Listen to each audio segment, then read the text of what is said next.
नमस्कार। आज के इस विशेष विश्लेषण में हम बाजार में मचे उस हाहाकार की बात करेंगे जिसने हर किसी का ध्यान खींचा है। न्यूज़ चैनल से लेकर हर जगह सिर्फ बाजार के क्रैश होने की ही चर्चा है। लेकिन इस भारी शोरगुल से हटकर असल डेटा क्या कह रहा है? आज हम सीधे स्रोतों के जरिए समझेंगे कि दुनिया भर में आ रहे इन झटकों के बीच भारत का बाजार असल में कैसा प्रदर्शन कर रहा है। 7 लाख करोड़ रुपए। जरा इस आंकड़े की गंभीरता को समझिए। सिर्फ एक कारोबारी सत्र में सेंसेक्स करीब 600 अंक लुढ़क गया और देखते ही देखते बाजार से 7 लाख करोड़ रुपए स्वाहा हो गए। ये एक सीधा और बहुत बड़ा झटका था जिसने इन्वेस्टर्स के पोर्टफोलियो को पूरी तरह लाल रंग से रंग दिया। अब सबसे बड़ा सवाल ये उठता है कि आखिर इस सुनामी की शुरुआत हुई कहां से? इंडिया विक्स यानी वॉलेटिलिटी इंडेक्स अचानक 5% से ज्यादा उछल गया। लाल रंग में रंगे ये इंडेक्स तो सिर्फ एक लक्षण है, असली बीमारी कुछ और है। आइए इस फौरी नुकसान से थोड़ा पीछे हटते हैं और उन गहरी जड़ों को तलाशते हैं जिन्होंने इस भारी गिरावट की नींव रखी। असल में ये किसी एक घटना का नतीजा नहीं था। इसके पीछे 5 बड़े मैक्रो इकोनॉमिक और जियोपॉलिटिकल कारण एक साथ काम कर रहे थे। अमेरिका और ईरान के बीच का तनाव, कच्चे तेल की आसमान छूती कीमतें, बॉन्ड यील्ड में भारी उछाल, रुपए का अपने रिकॉर्ड निचले स्तर पर आना और इन सब के चलते दुनिया भर के बाजारों में मची बिकवाली, ये सभी एक ही चीन के हिस्से हैं। आइए इन्हें डिकोड करते हैं। अब देखिए कूटनीति का बाजार पर कैसा सीधा और तुरंत असर पड़ता है। अमेरिकी राष्ट्रपति डोनाल्ड ट्रंप का एक बयान आया कि ईरान के साथ बातचीत में समय बहुत कम बचा है।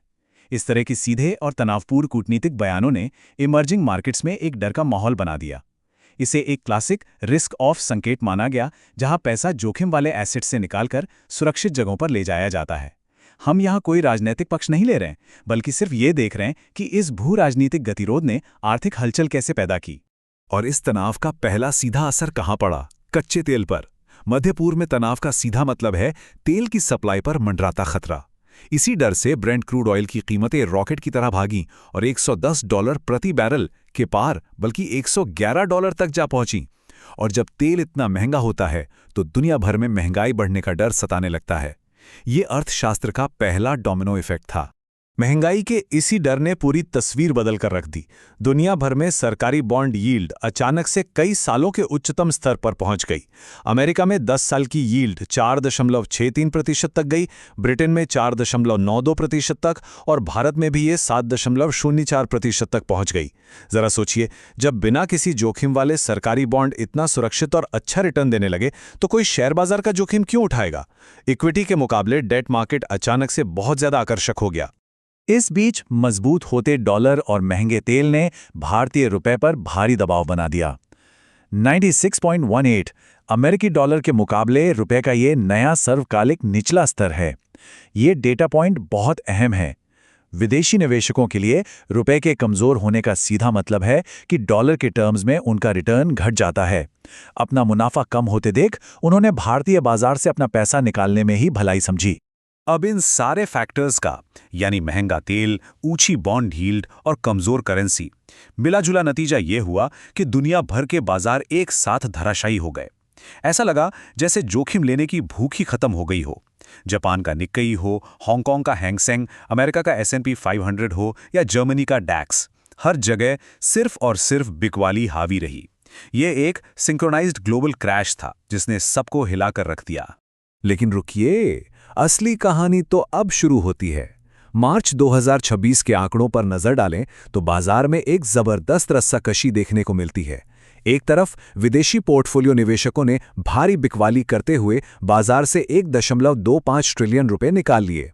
वहीं दूसरी तरफ भारतीय घरेलू संस्थागत निवेशकों ने 1.43 ट्रिलियन रुपए का भारी भरकम निवेश कर डाला। ये अपने आप में एक ऐतिहासिक टकराव था।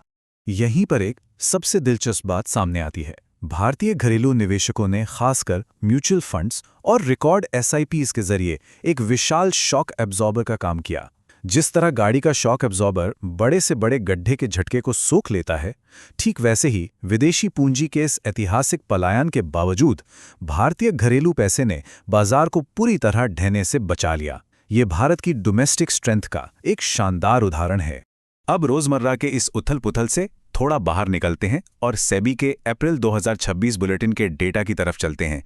सेकेंडरी मार्केट यानी शेयर बाजार में भले ही भारी गिरावट रही हो, लेकिन प्राइमरी मार्केट, जहां नई कंपनियां अपना पहला कदम रखती हैं, उसकी बुनियादी मजबूती एक बिल्कुल अलग ही कहानी बयां कर रही है। 1.9 ट्रिलियन रुपए, ये आंकड़ा खुद चीख चीख कर भारत की ग्रोथ स्टोरी सुना रहा है। वित्तीय वर्ष 2025-26 में भारत के प्राइमरी मार्केट ने पूंजी जुटाने का एक नया रिकॉर्ड कायम किया है। 366 से भी ज्यादा आईपीओस के जरिए कंपनियों ने ये विशाल राशि जुटाई। ये साफ दिखाता है कि इन शॉर्ट टर्म झटकों के बावजूद इन्वेस्टर्स का भारत के लॉन्ग टर्म विजन पर भरोसा कितना मजबूत है। इस ऐतिहासिक आईपीओ बूम के थोड़ा और अंदर जाएं तो पता चलता है कि फाइनेंशियल सर्विसेज सेक्टर ने इस तेजी का झंडा बुलंद किया है। इस अकेले सेक्टर ने 59,000 करोड़ रुपए से ज्यादा की पूंजी जुटाई है। बड़ी एनबीएफसीज और एसेट मैनेजमेंट कंपनियों ने अपने डिजिटल एक्सपेंशन के लिए बाजार का रुख किया, जो हमारी अर्थव्यवस्था के वित्तीय ढांचे की असली ताकत को दिखाता है। यहाँ एक बड़ा ही मजेदार ज्योग्राफिकल शिफ्ट भी देखने को मिला है। हम हमेशा से भारत की वित्तीय राजधानी मुंबई को मानते आए हैं, है ना? लेकिन जब बात आती है न्यू एज इंडिया की, टेक और इंटरनेट कंपनियों के आईपीओस की, तो एक बड़ा उलटफेर हुआ है। मार्च 2026 के टेक आईपीओस के मामले में गुड़गांव ने मुंबई को भी पीछे छोड़ दिया है। ये एक दिलचस्प तथ्य है जो बताता है कि भारत का स्टार्टअप इकोसिस्टम अब कैसे पब्लिक मार्केट्स में अपनी जगह पक्की कर रहा है। तो इन सभी कड़ियों को जोड़ने पर क्या तस्वीर बनती है?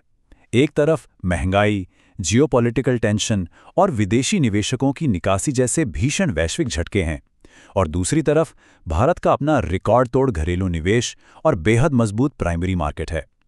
अंत में एक बड़ा सवाल हम सभी के सामने है। क्या भारत की यह बेमिसाल घरेलू ताकत इन वैश्विक तूफानों के खिलाफ एक स्थायी ढाल बन पाएगी, या ये सिर्फ एक स्पीड बम्प है? इस अहम सवाल का जवाब ही हमारे बाजार की अगली दिशा तय करेगा। इस विश्लेषण का हिस्सा बनने के लिए बहुत बहुत धन्यवाद।